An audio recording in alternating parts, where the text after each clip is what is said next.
Leyenda y realidad de una espía.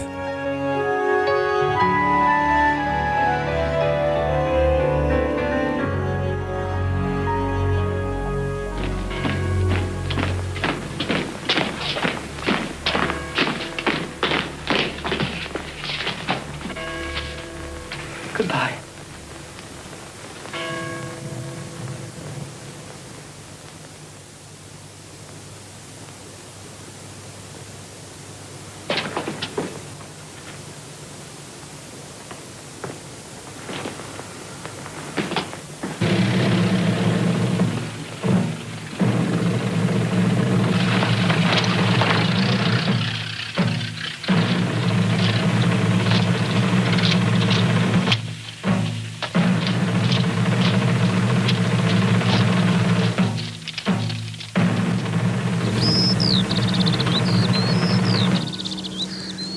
That won't be necessary.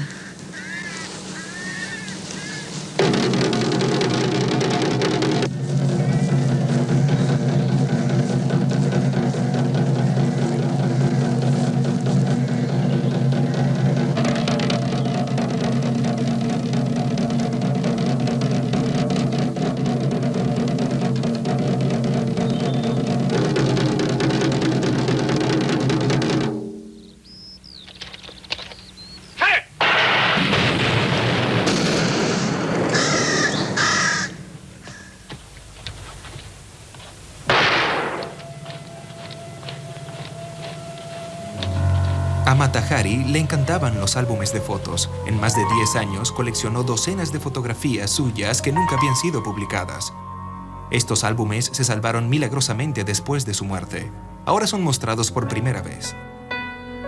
La información de su caso está registrada en el expediente del Ejército de la Investigación Preliminar para el juicio. Mata Hari compareció ante el capitán Bouchardon 17 veces y a través de los interrogatorios nos cuenta la historia de lo que sucedió. Madame Cell es acusada con cargos de espionaje. ¿Es culpable o inocente? Capitán Bouchardon, juro a usted que nunca fui espía. Soy inocente. Soy holandesa. ¿Podría hablarnos de su pasado? Nací y viví en Leeuwarden hasta los 12 años.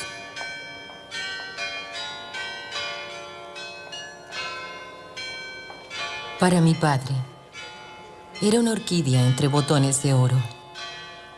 Su padre, Adam Cell, estaba entre los 10 hombres más adinerados de la ciudad de Leeuwarden, que para entonces contaba con unos 30.000 habitantes. Así que su familia era muy rica, tenía mucho dinero y una gran casa. Él vendía sombreros y gorros, entre otras cosas, pero obtuvo su fortuna gracias a las especulaciones en las negociaciones petroleras en el lejano oriente y las Indias orientales holandesas. También especuló en el mercado de valores, pero fue tanta la especulación que perdió todo el dinero y luego abandonó a su familia. Se fue solo a Ámsterdam y La Haya, dejando a su familia en Leeuwarden. Luego se divorciaron oficialmente y unos meses después la madre de Mata Hari enfermó y murió en mayo de 1891.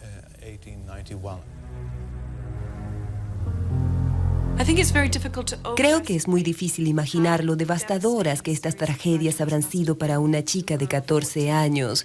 Margarita no solo había perdido a su madre, a la que estaba muy unida, sino también a su padre, a su familia, y además había perdido su posición social. Sin duda, su futuro debía parecerle muy sombrío. Cuando mi madre murió, mi padre volvió a casarse y me envió a un internado de señoritas en Leiden. Estuve en este instituto hasta los 17 años. El director de ese instituto la sedujo a ella, o a lo mejor ella lo sedujo a él. Ella fue expulsada y luego huyó. El hecho es que ocurrió algo que sin duda habría de manchar su reputación. Este hombre era la autoridad y pudo haberse aprovechado de esta chica que era extremadamente vulnerable. Otro factor que también fue muy significante para lo que sería la historia de Margarita fue el hecho de darse cuenta de que tendría que ingeniárselas para poder vivir, valerse por sí misma. Y entonces, sin duda, descubrió que era una mujer muy atractiva. Al final, probablemente no tenía muy buenas opciones para un buen y respetable matrimonio. Así que empezó a buscar en los diarios hasta que un día encontró un anuncio de un tal coronel Rudolph MacLeod de las Indias Orientales que estaba de permiso y buscaba una esposa.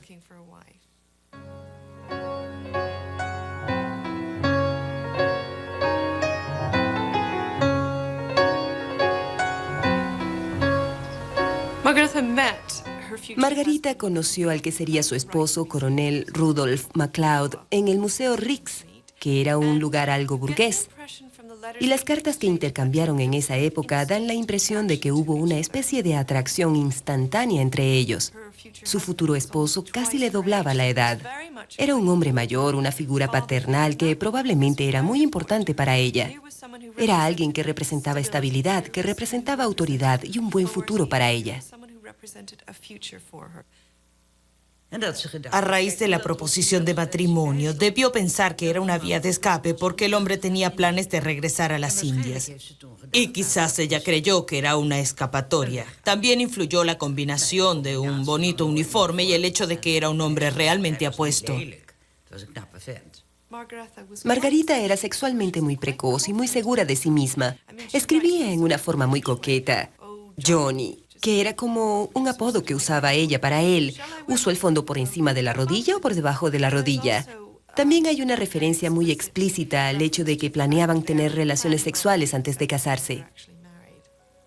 Me preguntas si quiero hacer algo atrevido. Bien, Johnny, ¿por qué no? Si en apenas una semana seré tu esposa. ¡Qué suerte que ambos seamos tan apasionados!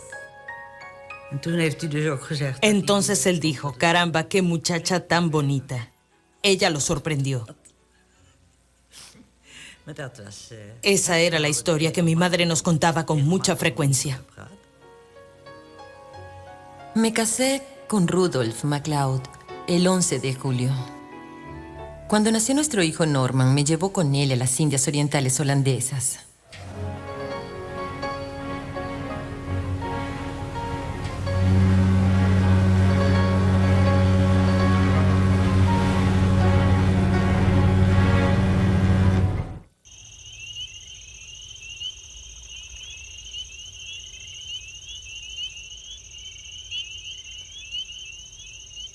Nos quedamos en el centro de Java, en el campo Willem I, por varios meses.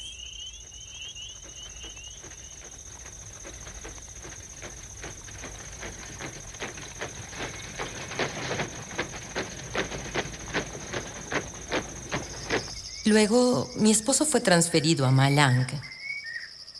Allí nació nuestra hija, a quien llamábamos Non.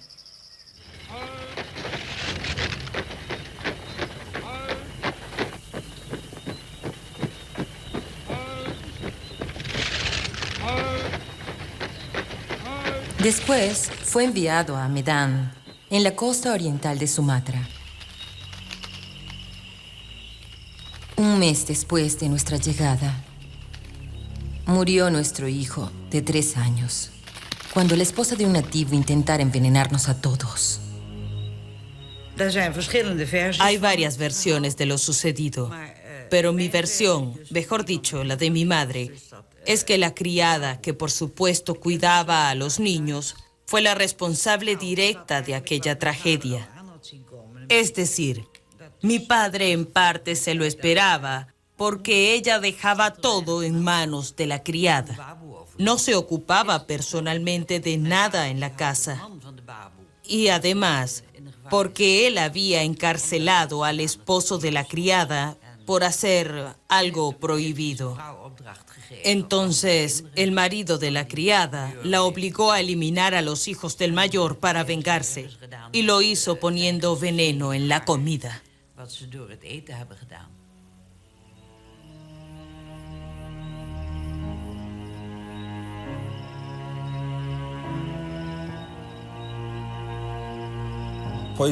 El envenenamiento era algo común en las colonias, una forma indonesia de matar a la gente. Este es Norman. Esta es una foto que mi padre llamaba el niño pequeño.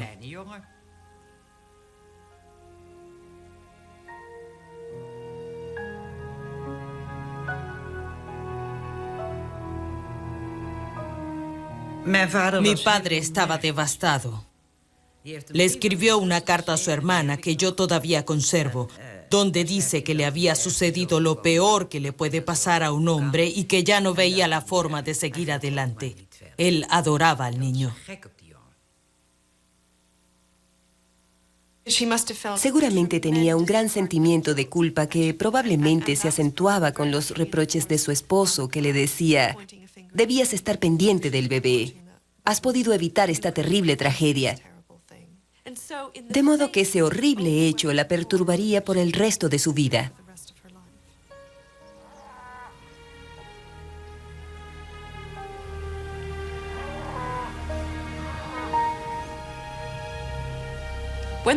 Cuando los MacLeod volvieron a Holanda, la separación era inminente. Habían empezado a odiarse el uno al otro. Existía un rencor terrible entre ellos. Era solo cuestión de quién se iría primero. Inicialmente Margarita se llevó a su hija Non y trató de establecerse. Pero esto solo funcionaría mientras MacLeod participara en los arreglos, lo que ocurrió por un periodo de tiempo muy corto. Hay algo a lo que nunca renunciaría. A mi hija. Ella es lo único que me da fuerzas para vivir. Es la única alegría que tengo. Si bajo estas circunstancias la apartan de mi lado, nada más me quedará en la vida. Margarita trató de construir una vida para ella y su hija, y simplemente no funcionó.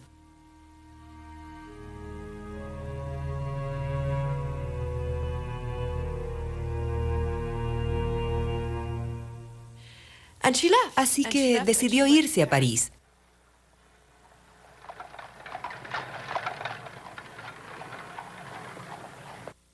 Dígame, Madame Seul, ¿por qué se mudó a París después de divorciarse? Mi querido capitán, lo hice porque creía que París era la ciudad a la que iban todas las esposas.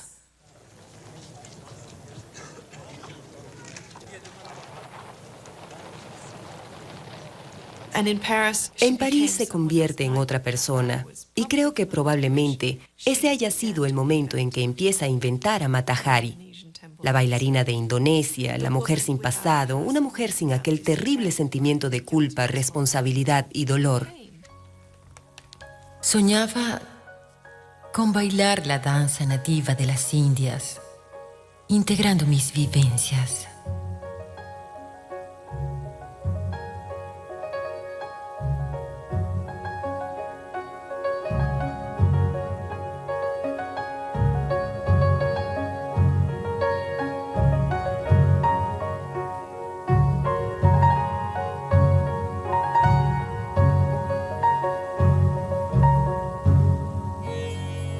Empecé en el Museo Guimí, bajo el nombre de Mata Hari, que en malayo significa ojo del alba, e inmediatamente comenzó mi carrera. Conservamos entre los papeles de la biblioteca una invitación a esa memorable fiesta de marzo de 1905, en la que se indica que la señora MacLeod ejecutaría 3 danzas. La invocación a Shiva, la princesa y la flor mágica, y también unas danzas guerreras en honor a Subramania, que era uno de los dioses guerreros de Holanda, entre cuyos símbolos se encuentra una pica. Y en las fotografías de la época se puede ver a Mata Hari con una pose guerrera y una pica en la mano derecha. También se indica que al final de la sesión, Mata Hari haría una demostración de marionetas javanesas. Sin duda causó un gran impacto, y en ese momento ella era la gran atracción para los parisienses. Casi todas las noches bailaba en salones privados y ganaba 1000 francos por noche. La singularidad de Mata Hari radica en el hecho de que ella realmente inventó el personaje de la bailarina hindú. personaje considerado parte de un espectáculo de variedades hasta comienzos de los años 30. Ahora bien, ¿quién es la bailarina hindú? Es una artista de talento coreográfico más o menos confirmado que se inventa un seudónimo exótico, que se inventa una historia de vida procedente esencialmente de la mistificación. Nací en Java, en medio de la vegetación tropical. Desde pequeña me enseñaron el verdadero significado de estas danzas, que son parte de un culto, de una religión.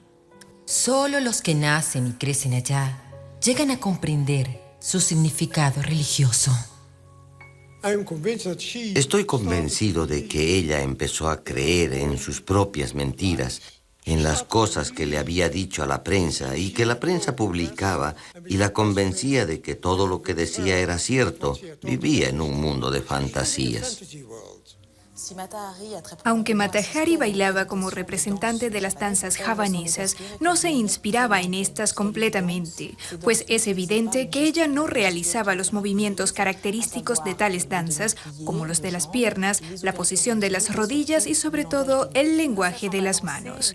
Dado que no sabía bailar, Mata Hari utilizaba unos movimientos extremadamente lentos y de algún modo simulaba estar en trance, como si la danza invadiera su cuerpo. Le daba a sus danzas cierto hieratismo, cierta lentitud, un aspecto en el que conjugaba exotismo y erotismo.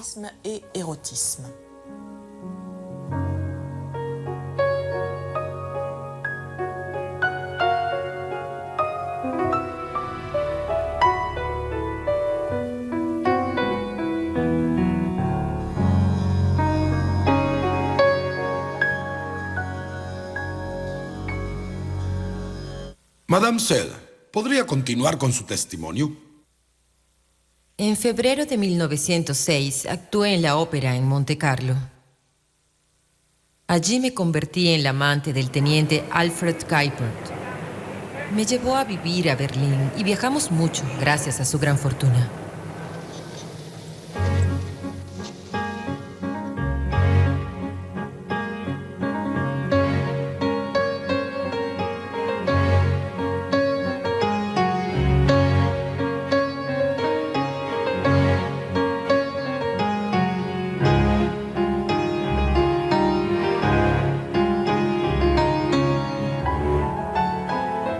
En enero de 1907, bailé en Viena y él me acompañó.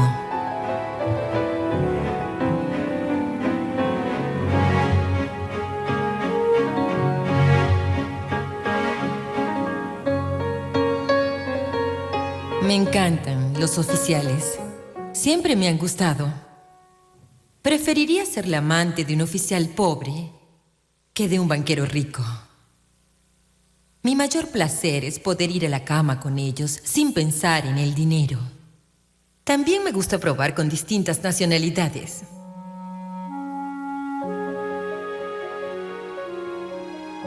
La familia de Alfred Kuipert insistía en que él me dejara. Amenazaban con tomar acción legal. Y finalmente me abandonó. Y me dejó 300.000 marcos.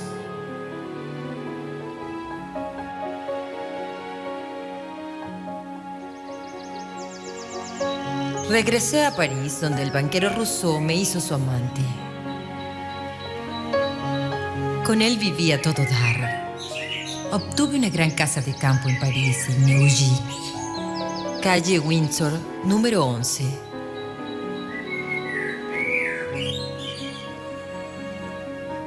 Y una mansión en Turín, llamada La Dorée.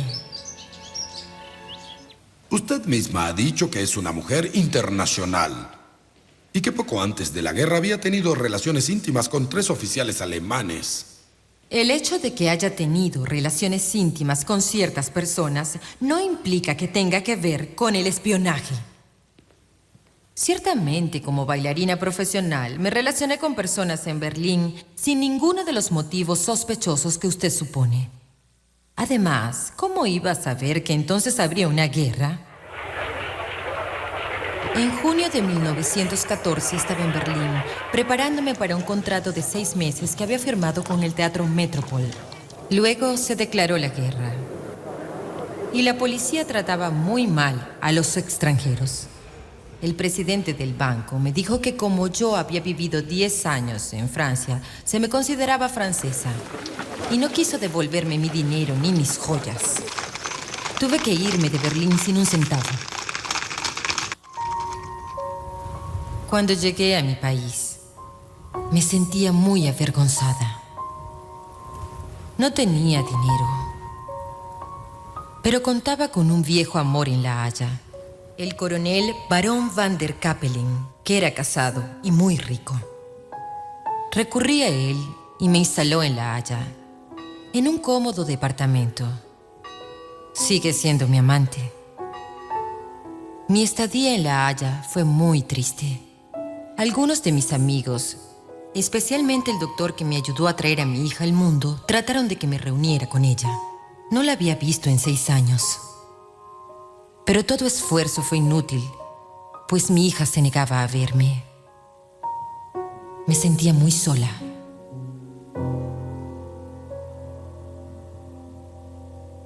La última actuación de Mata Hari como bailarina fue en La Haya, pero no tuvo la recepción que esperaba.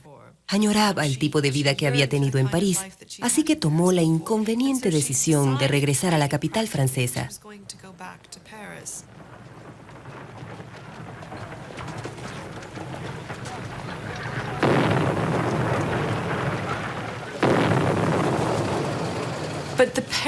Pero la ciudad a la que llegó Mata Hari era distinta a la París que ella imaginaba. Había una guerra y una mujer como Mata Hari, que era conocida cortesana, ya no tenía un lugar en la sociedad francesa. De hecho, su situación era peor. La consideraban sospechosa. Mata Hari era considerada sospechosa.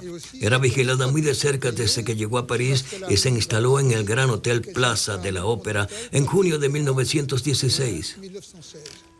París, 4 de agosto de 1916. La vigilancia de la mujer apellido MacLeod fue retomada esta mañana a las 8:30.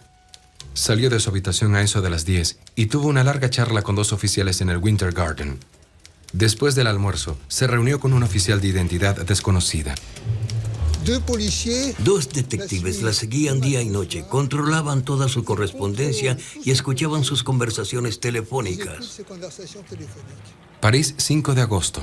MacLeod salió del hotel a las 10 a.m., acompañada del oficial ruso mencionado ayer y que fue identificado como Demaslov Vadim, de 21 años, capitán del ejército ruso, nacido en Odessa, proveniente de la PAN.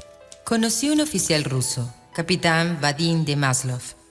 Nos hicimos amantes y fue un gran amor para ambos. Estos detectives redactaban un informe de vigilancia que era entregado al capitán Ladoux, que era el jefe del contraespionaje francés. París, 6 de agosto. Se nos informó que MacLeod pensaba ir a Vittel por un remedio. Trató de obtener un permiso especial para entrar al área ocupada por el ejército. En ese entonces quería ir a Vittel. Me notificaron que fuera el número 282 del Boulevard Saint-Germain. Me recibió muy cordialmente un caballero vestido de civil, el capitán Ladoux. Me dijo, si ama a Francia, estará dispuesta a prestarnos importantes servicios. ¿Ha pensado en ello? Yo le dije, sí y no. ¿Lo haría? Nunca lo había considerado. Usted ha de ser muy cara. Eso, definitivamente. Estamos en el 282 del Boulevard Saint-Germain, sede del contraespionaje francés. Fue aquí donde el capitán Ladoux hizo su proposición a Mata Hari, quien se tomó 2 semanas antes de aceptar.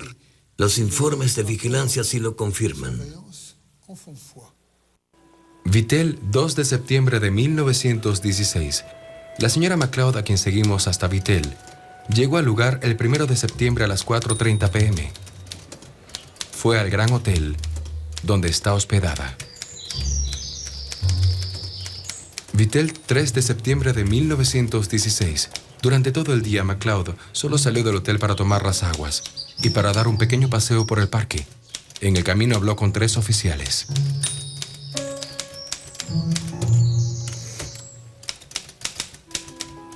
Supimos que se pasó el día esperando a alguien. En efecto, el capitán Vadim Demaslov, el oficial ruso que había pasado varios días con MacLeod en París, llegó en el tren de las 3:30. A las 5:30, los vimos besándose cerca de la ventana de la habitación de MacLeod. A las 6 en punto, fueron a pasear del brazo por el parque. El capitán Demaslov llevaba un parche en el ojo izquierdo, que no tenía cuando lo vimos la primera vez en la ventana. A las 7 p.m. regresaron para cenar y no volvimos a verlos.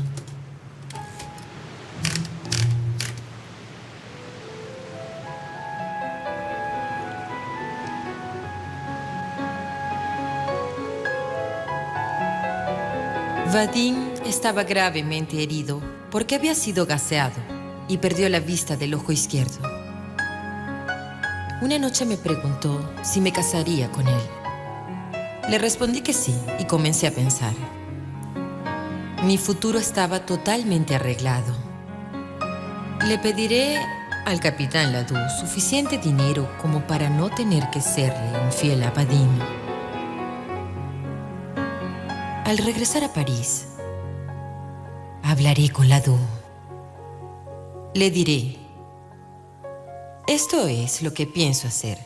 Iré a Bruselas con mis mejores trajes y frecuentaré el alto mando alemán. Por eso quiero 1.000.000 de francos.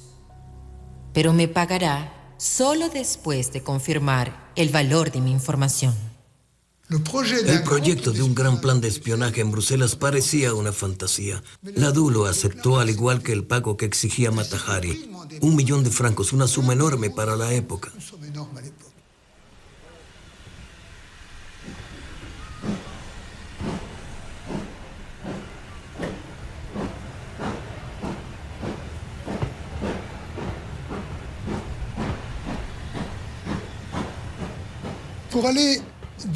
Para ir de París a Bélgica, ocupada por los alemanes. Esta es la frontera de Francia, pasando por Holanda.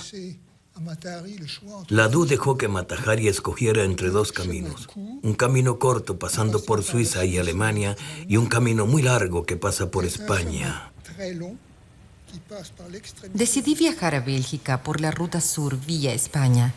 Abordé el Hollandia, que zarpó desde Vigo, y 6 días después llegué a Falmouth.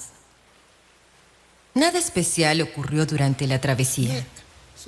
Pero ese camino largo pasaba por La Mancha, donde los ingleses desviaron el buque para inspeccionarlo. En Falmouth, unos policías y soldados abordaron el barco. Me sacaron del barco y me enviaron a la jefatura central de la policía londinense. Me habían confundido con la espía alemana Clara Benedix. Finalmente me liberaron, pero me prohibieron regresar a Holanda. Tuve que volver a España, donde había empezado mi viaje.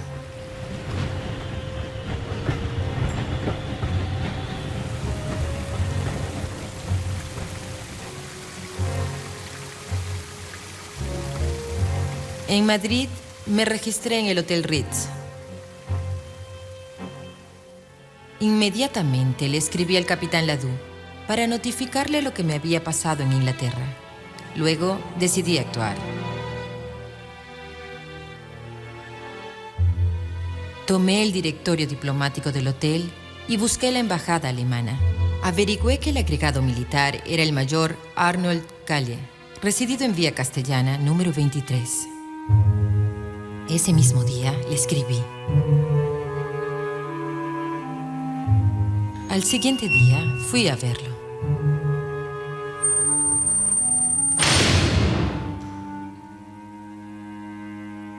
Esa noche le escribí al capitán Ladoux. Espero sus instrucciones. Puedo hacer lo que me plazca con Kalle, quien ocupa una alta posición en la embajada alemana. Desde su primer encuentro con el agregado militar alemán, Mata Hari logró seducirlo y le sacó algunas informaciones que ella consideraba importantes, pero que realmente ya eran del conocimiento de los franceses. 2 días después, el lunes 11 de diciembre, se encontró por casualidad con el agregado militar francés, el coronel Danvigne. quien se enamoró perdidamente de ella.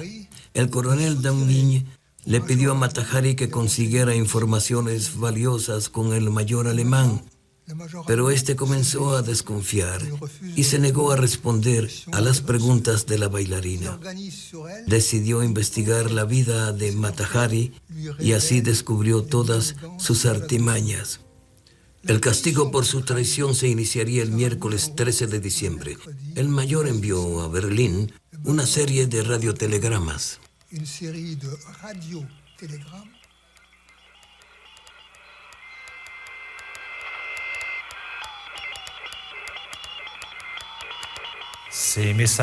Esos mensajes fueron enviados por el agregado militar desde Madrid a Berlín y nuestro centro escucha de la Torre Eiffel logró interferirlos. Fueron descifrados por nuestro servicio de contraespionaje. Es probable que haya utilizado adrede un código que pudiese ser descifrado.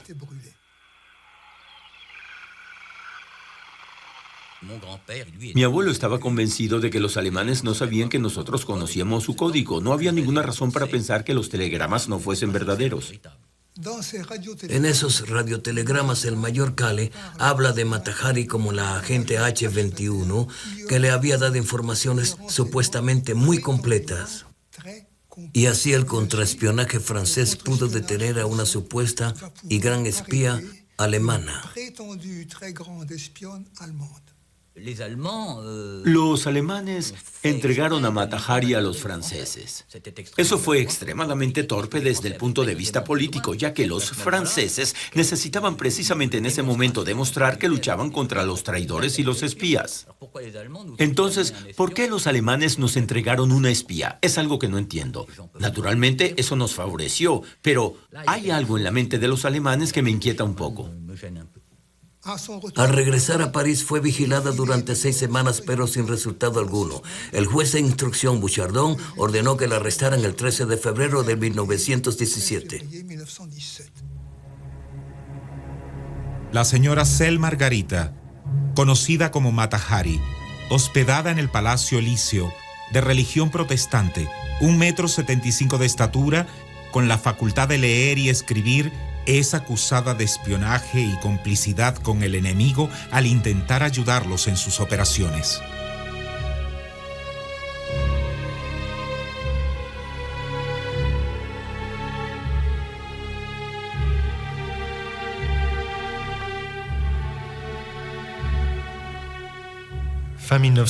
Entre finales de 1916 y principios de 1917, Francia enfrentó una grave crisis. Las tropas no eran eficientes, la moral había bajado y las sublevaciones se multiplicaban. En la guerra, los civiles aspiraban la paz. Era absolutamente necesario elevar la moral del pueblo y probar que los franceses eran completamente capaces de contrarrestar las operaciones del espionaje alemán.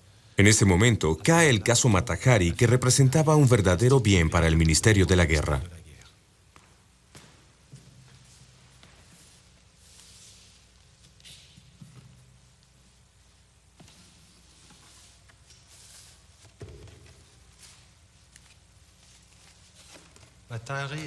Mata Hari fue encarcelada en Saint-Lazare en una celda individual como todas las detenidas. No disfrutaba de ningún tipo de privilegios. Estaba aislada del mundo exterior y para comunicarse debía hablar con su abogado o el capitán Bouchardon.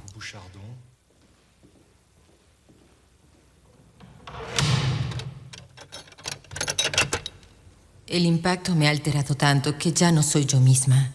Creo que estoy enloqueciendo. Le suplico que no me deje encerrada en esta celda un día más. Es terrible mantener a una mujer como yo aislada bajo semejantes condiciones. No puede imaginar cómo son las condiciones de vida en Saint-Lazare. La soledad, la inmundicia y la degradación. El capitán Bouchardon era el oficial acusador, es decir, el juez de instrucción oficial. Se encargaba de interrogar a los testigos y a Mata Hari y de examinar las evidencias. También era el responsable de la vida de Mata Hari hasta el día del juicio. El capitán Bouchardon no quería mejorar sus condiciones de detención con el fin de desesperarla y obligarla a dar nombres de espías extranjeros. Me siento muy débil para levantarme. Anoche escupí sangre. Grité con terror, pero nadie me escuchó. Tengan piedad de mí. Escribía mucho. Escribía 2 veces al día al capitán Bouchardon, básicamente para quejarse de sus condiciones de vida, declarar su inocencia y también para pedir su libertad provisional. Se lo ruego, capitán. ¿Por qué me llevan a la desesperación en una celda donde enloquezco? Puede amenazarme, hacerme sufrir, pero no puedo decirle lo que no sé. Por favor, basta. Respetuosamente, Selma McLeod, Mata Hari. A pesar de las espantosas condiciones de vida, Mata Hari no desmayó. No dijo nada con respecto a los alemanes. Esto obligó al juez Bouchardon a recurrir a la única prueba con la que contaba, a saber, el telegrama del agregado militar alemán.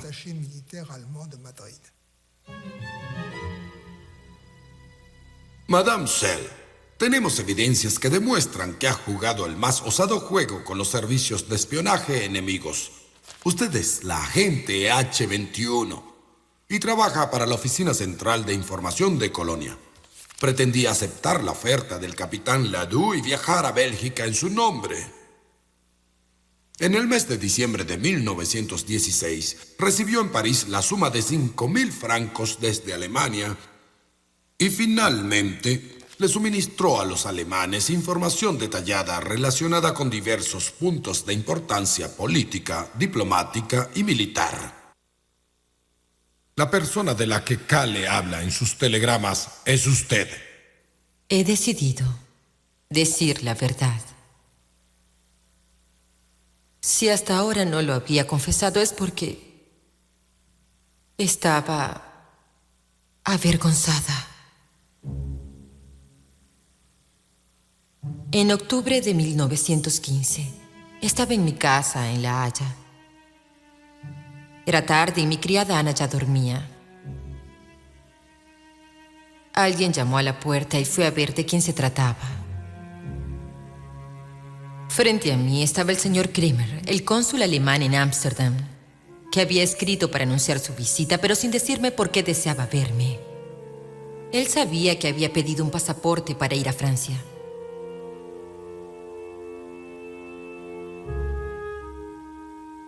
Me dijo, sé que irá a Francia. ¿Podría hacer algo por mí? Conseguir cualquier información que sea de nuestro interés.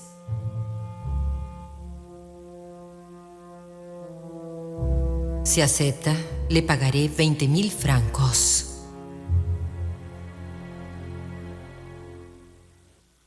Estamos grabando su confesión. Pero ¿a quién le servía bajo tales condiciones? ¿A quién traicionó? ¿A Francia o a Alemania? Nunca cumplí con la encomienda de Kremer. De seguro me asignaron un número, H-21. Pero nunca me consideré una empleada de los alemanes. Nunca llevé a cabo ningún acto de espionaje en contra de Francia. No causé la muerte de ninguno de sus soldados.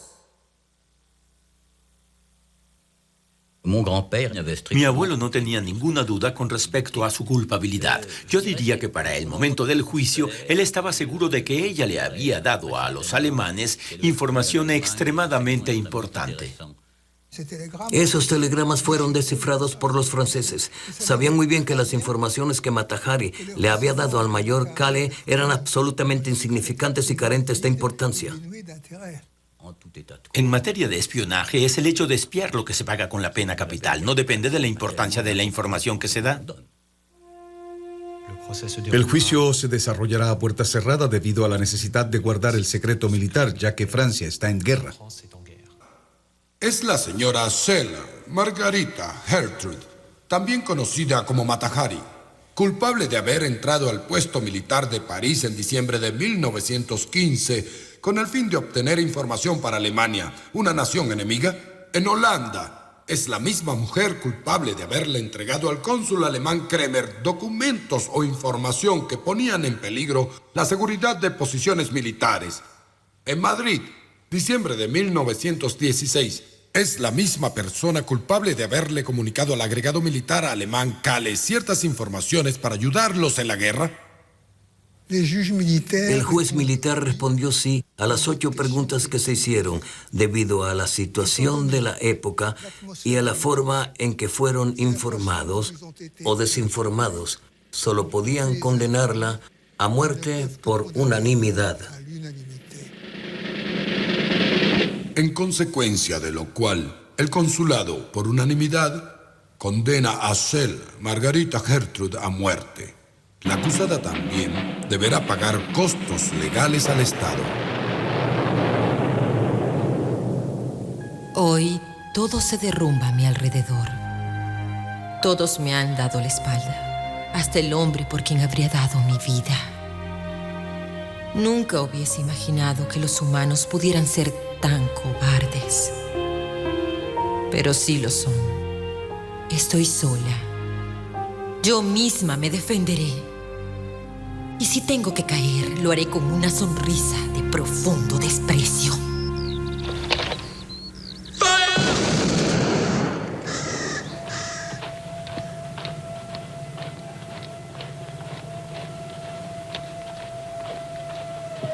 Mata Hari fue ejecutada. Pero como nadie reclamó el cuerpo, en París empezaron a correr los rumores de que Mata Hari se había salvado, que había aparecido un hombre en un corcel blanco justo a tiempo para salvarla, o que escapó porque al quitarse el abrigo y mostrar su hermoso cuerpo deslumbró tanto a los soldados que fallaron al disparar. Ah, sí. Esa historia la oí de mi mamá con todos sus detalles. Él estaba sentado atrás en un banco en el jardín y se enteró por el diario que la habían fusilado. Se quedó atónito. No porque fuera ella, sino porque según sus valores éticos, a una mujer no se le pone frente a un pelotón.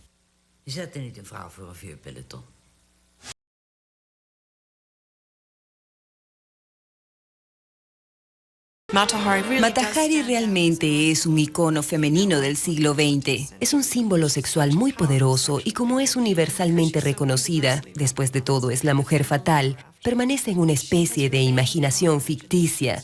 Y ahora cada vez que surge otro caso de una mujer, una agente de inteligencia, siempre se le compara con Mata Hari. Y esa es una forma de darle una connotación sexual al papel de una mujer en un mundo para hombres.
Ella fue al colegio agrario en La Haya y cuando se graduó todo estaba listo para ir a las Indias.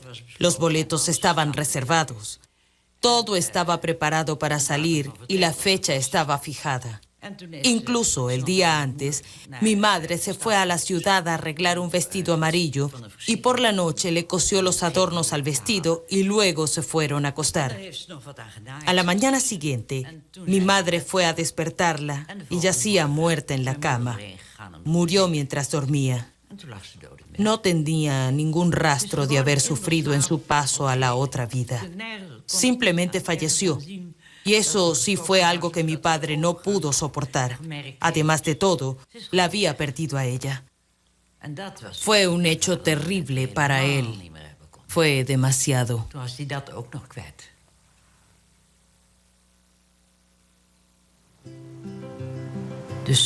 Por ello no hay ningún nombre de la familia en la lápida, porque mi padre no quiso que nadie viniera a visitar la tumba.